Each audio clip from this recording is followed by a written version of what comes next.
Welcome to the world united. Welcome to the world united. Owen started his career as a corporate consultant and coach in December 1999. In the time since then, he has worked on projects spanning corporations, self-help groups, social service enterprises, and national agencies. A major aspect of his work focuses on personal development, and this work was greatly challenged when he was introduced to the practice of meditation in 2009. As his personal practice grew, Owen started to incorporate the practice onto his work, be it in the use of management theories or as energizers in training. He continues to push for greater incorporation of meditation and holistic practices in the modern workplace, especially in the practice of self-care for the modern workplace. Owen holds regular meditation space for his community and continues to encourage the practice of active meditation. Owen, I'd love to invite you forward, please. The floor is yours. Thank you, Welcome, Michelle. brother. You're very welcome. One of the most dreaded things for speakers is being last in a series of speakers, because you realize quickly that a lot of your materials is already covered. You got to really make some changes as we go, because what Alexander and Yana has covered is basically 4/5 of what I thought I was going to cover. And I can guarantee you, just as Yana was saying, I've never met the two of them until this session here. But as I was listening to what was being presented, I think I'll try and move away from my original idea of what I wanted to present. But let me try and tie these two together with some of the things that I've experienced in my work. I think to start it off, I like to use the example of a car. Yeah. In a car, you have 4 wheels, 2 left, 2 right, front, back. And imagine that the 2 wheels on the left is your physical body and your mental body. The ones on your right is your emotional body and your energetic or spiritual body. Now imagine if any one of the wheels of a car, and I'm sure most of us either drives or have been in a car before, if one of the wheel is flat, what would your experience in the car be? Would you be able to drive? Is it effective? Can you get to the proper destination? That's basically an experience that you can incorporate into a holistic experience in the workplace. Now, my experience working with companies, from agencies, even to national initiatives, is that a lot of times we have the 2 left wheel fully pumped, well taken care of, fresh new set of tires. We are all very physically driven, very cognitively driven. Yeah, we go for upgrading and skills training and everything of that sort. The challenge is the right tires. Our emotional body and our energetic body is sorely underdeveloped. It's like driving with the 2 right tires totally flat and bald on an icy slope. So you're never going, at best, you're going to move around in circles. And at worst, you're going to get into a nasty accident, or, you just don't want to be a car with 2 tires that's flat. Yeah. So I think a lot of the presentation that Alexander and Yana has actually emphasized on is to move towards inflating and making sure all the tires are in proper order and it's complete. That's and I'll use this example as we proceed in my presentation. The second thing that I like to bring about is that the Chinese character for crisis. You know how in characters, in Chinese characters, they usually add words together and put it together. And if you do enough of change management, you would have heard people say the Chinese character for crisis comprises of actually 2 separate characters. danger, and opportunity. Yeah? And at this moment, given the beautiful times that we've had in 2020, it would be quite accurate to say we're in crisis mode right now. But then there's a choice for us to look at 2020 from a danger perspective or a opportunity perspective. Yeah, and I think it's actually really exciting because whenever you have crisis, organizations tend to actually go through major restructuring or major change. They realize they have to actually keep up with times and how I can now move forward and not get stuck once the economy picks up. There's a lot of restructuring. There's a lot of fine tuning where resources flow, how human resources are going to be.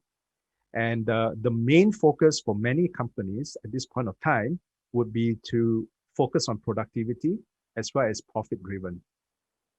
But there's going to be a struggle for them because people coming back into the organization, usually most of the time they would be coming in with low morale and the resources that they are used to getting freely.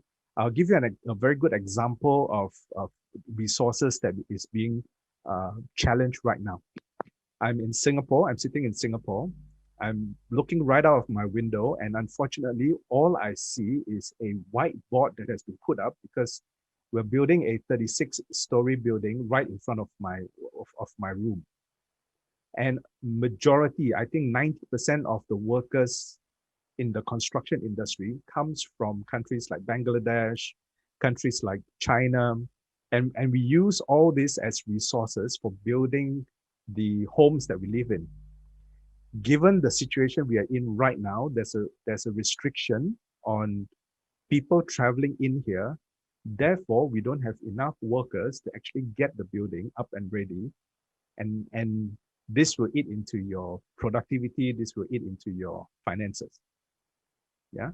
So I think this is a scenario where if we look at it from a positive opportunity time, engaging organizations to talk about a spiritual or a truth aspect of growth, just as Alexander is doing, just as Yana is proposing, this is a very right time for that to happen.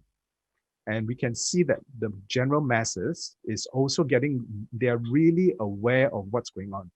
You know, in management theory, which is what my presentation was supposed to be about, but in management theory, we always use a bell curve to explain general adoption of anything. And if you understand the bell curve, there is always a 10% who is proactive and a 10% who is laggard. But the masses, the 80%, the 70% right at the curve is where we want to engage, and we know it's right time to get people to talk about something, do something, take massive action.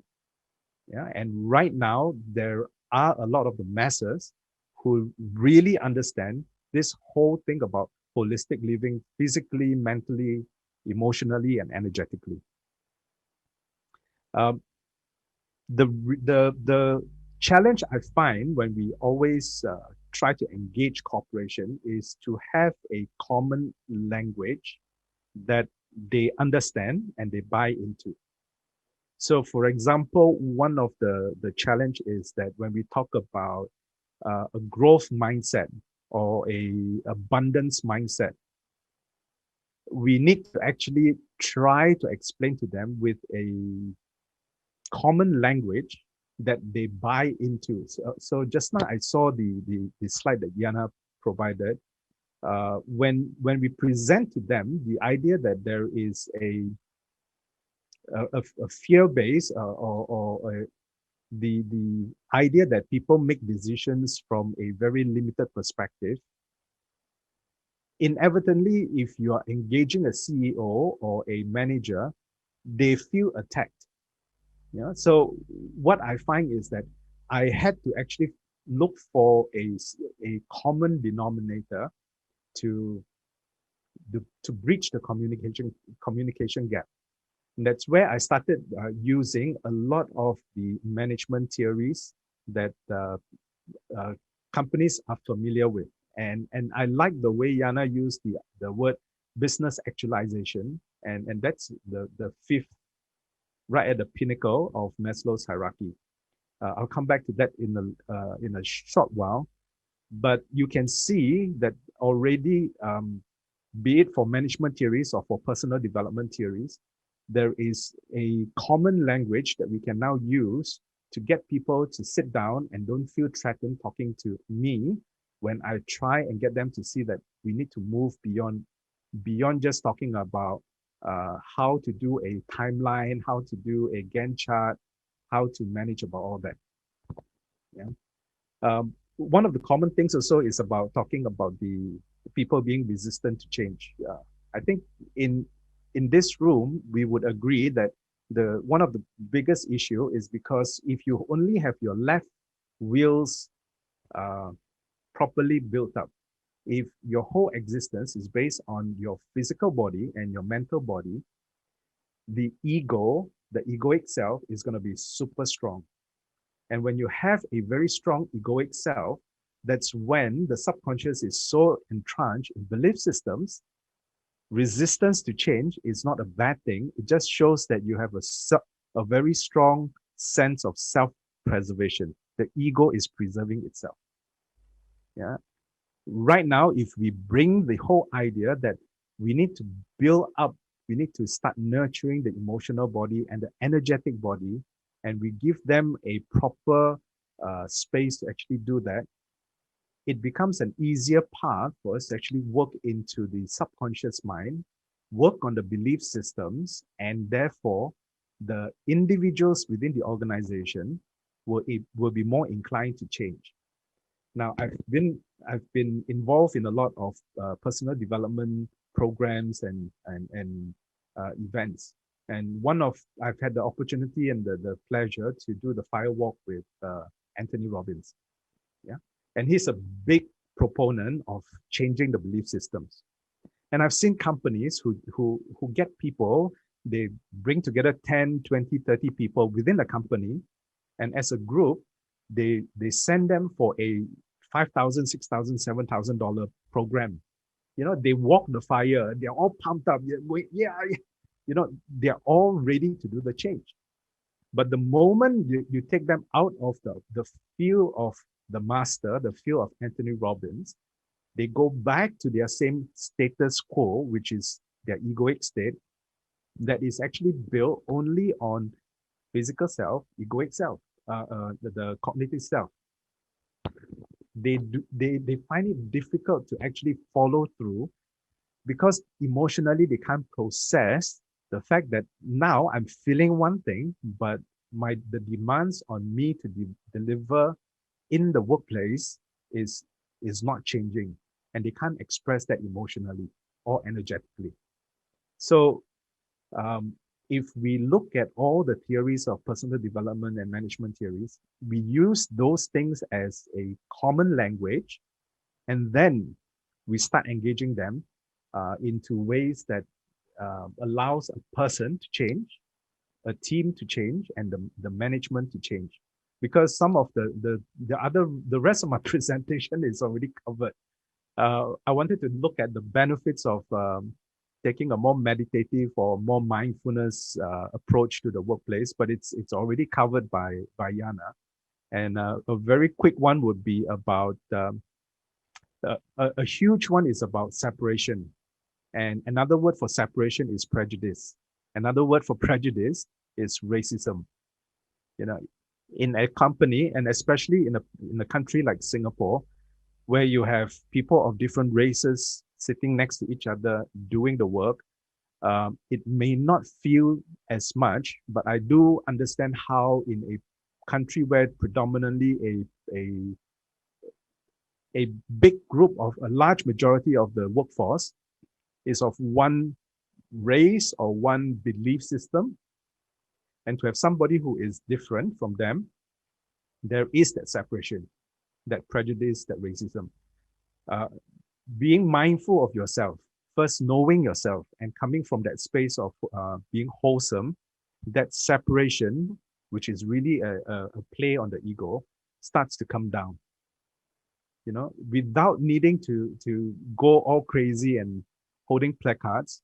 Just by working on the self, you realize you're bringing down the walls of two co-workers having a common meeting ground. That's one of the benefits that you can see from incorporating a more meditative or a more mindful-based approach to the business. Some of the other things we already know very well would be that it improves the mind, it brings down stress and burnout. It actually improves on teamwork, and that can be put down to positive leadership, improved communication, a greater sense of purpose, and it helps to regulate the emotional reactions, the emotional outbursts, and higher EQ in the workplace. Some simple ones that I've used with companies, some techniques, small techniques that I've done is that when I facilitate a discussion or a panel with organizations, some of them who are regulars now, they come to understand, but I have to actually get them to first try it out, to buy their trust. But to get them to take a 1 to 3 minute session in the beginning to just have breathing space. And this is a very common thing that you have in facilitating meetings. Everyone comes rushing in. Everyone is running ragged. Some would have just finished one meeting and then they are coming into the room and they're not even present. And everyone is trying to get into the space and start talking to each other. Everyone is all over the place. And I usually start my session with a question. I ask the people in the room, is anyone in the room allergic to breathing? And this usually gets them to laugh. And laughter is one of the biggest tool, the easiest tool to break all boundaries. Naturally, everyone is going to say, no, we're not allergic to breathing. So I'm going to ask them the second question. I need you to prove to me that you're not allergic to breathing. So can we take the next 1 minute to just sit down and breathe? And this actually helps without going into details, without telling them a big story. They come into a more centered space where there's a lot more meditativeness in the presence, and it allows for a more productive meeting session. And regularly, after every 15 minutes or every 3 speakers, I would again get them to do 1 minute of breathing, and this continues. And very soon they realize that their meeting actually hits new levels of productiveness. I ask, usually when I facilitate a session, I ask for 3 to 4 hours, but we're done usually in about 2. And we spend the rest of it looking at other areas that was not planned for in the original agenda. Another one is getting companies to adopt aspirational qualities. One of the things is that in Singapore, we are known to be very driven by the top end, which is the government, on how you should think and what you should do. And back in the 80s, back in the 70s, we used to have national campaigns to be polite, to smile. We have mascots going around. One of the biggest thing that is still going around in Singapore right now is workplace safety. So you get banners all over the place about workplace safety. You must work safely in the construction site. Now, if we adopt a aspirational quality such as being more mindful in your actions, that is actually a foundational quality that allows immediately for better workplace safety. A lot of times, workplace accidents happens due to the carelessness or the unawareness, the person not being present with their job. And I was not there to physically see it, but I was in the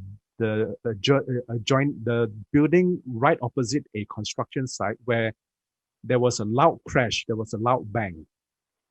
And what I found out later on was that there was a really nasty accident where lives were lost. And what happened was that uh, there were some workers at the higher level that for some reason they turned around or something, and they accidentally kicked a toolbox from one of the higher level. And as the toolbox came crashing down, scaffoldings were broken. The toolbox landed on someone, and that person died on the spot. And all this was due to one moment of being less than mindful, small action. So if you adopt an aspirational quality that is built on mindfulness, on being aware, on meditativeness, it actually forms a foundation for a lot of the other productivity driven qualities. I think, yeah, looks like we ran out of time. I'm gonna stop it at that, but I look forward to getting some feedback from the rest of you in the panel afterwards. Thank you so much.